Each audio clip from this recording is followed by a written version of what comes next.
అమ్మో అమ్మో కనకాంబరాలు కడుతున్నారే. ఈ కనకాంబరాల వాసన అంటే నాకెంతో ఇష్టం.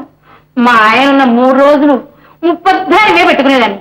ఆయన కాస్త పుట్టుక్కుమన్నాడు, బలవంతా నిచ్చిపోశారు. పాపం మీ ఆయన ఎలా పోయారు?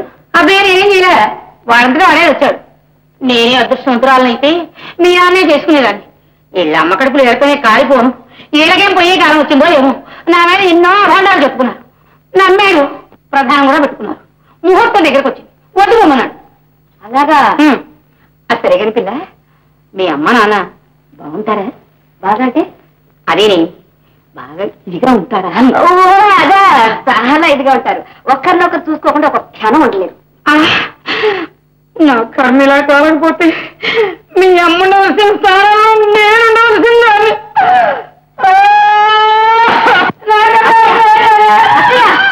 శుక్రవారం పోటీ ఏమిటా ఎడుపు? అన్నయ్య ఇంట్లోనే ఉన్నారు, చిన్నగా మాట్లాడు. కృష్ణుడు ఇంట్లోనే ఉన్నాయంటే మరి ఇందాక చెప్పావు కదే. అయినా వాడిని అన్నేమంటాడులే. చూడు తల్లి, పప్పనం ఎప్పుడు పెడతావే? పప్పనం అంటే మీకు ఇష్టమా? మీరెప్పుడు మా ఇంటికి వస్తే అప్పుడు పెడతాం. పప్పన్నం అంటే పప్పన్నం కాదమ్మా, నీ పెళ్లి భోజనం ఎప్పుడు పెడతావు అని అడుగుతున్నారు. అర్థమైందే? ఏమదే వీళ్ళింటా తెలుగు మాట్లాడుకోరా? ఎందుకు మాట్లాడుకోరు? బస్తీల్లో పెరిగిన పిల్ల కాదు, అక్కడెవరు ఇలా అడగరు. ఇప్పుడు నేను పైగూరు ముద్ర అడుగుతున్నానే, చెప్పు. ఉయ్యాల్లో బిడ్డను పెట్టుకుని ఊరంతా ఎట్టుకున్నట్టు హనుమంతు బాబు చేస్తాం కాకపోతే మన ఇంట్లో కృష్ణుడు లేడు, వాడికి ఇచ్చి ముడి పెట్టకూడదు. చిలకా గౌరవం కల్లా ఎంత చక్కగా ఉంటారు. ఏమిటి అధిక ప్రశ్న? కాఫీ కోసం వచ్చిన దానివి ఇచ్చిందాకా కూర్చుని తాగి వెళ్ళు. అంతగా నీకు నోరు ఊరుకోకపోతే మన ఇంటికి వెళ్ళి నీ భారతం ఇప్పు. అంతేగాని ఈ పోషకోడు మాటలు మా ఇంట్లో మాట్లాడటానికి వెళ్ళలేదు. అయ్యో నారాట, ఇప్పుడు నేను అన్నదానిలో తప్పే ఉంది నాయన.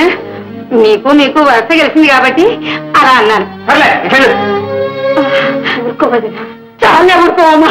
పిల్లలు చూసి పేట వేసినట్టు నేనే హనుమంత బాబు పెళ్ళానైతే ఇట్టానుండేవాడేనా?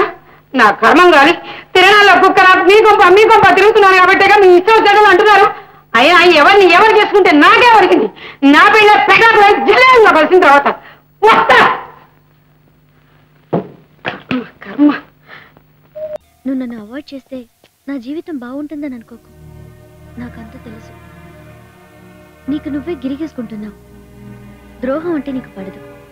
నిన్ను నమ్మొచ్చిన నాకు నువ్వు ద్రోహం చేయలేవు. ఒక హత్య కాదు, 100 హత్యలు చేయి, నేను భయపడ్ను. ఏదో నీ రూట్ మారిపోయింది, నీ వల్ల నా జీవితం చెడిపోకూడదని నువ్వు అనుకుంటున్నావు. నిజంగా నువ్వు లేకపోతే నాకు జీవితమే లేదు.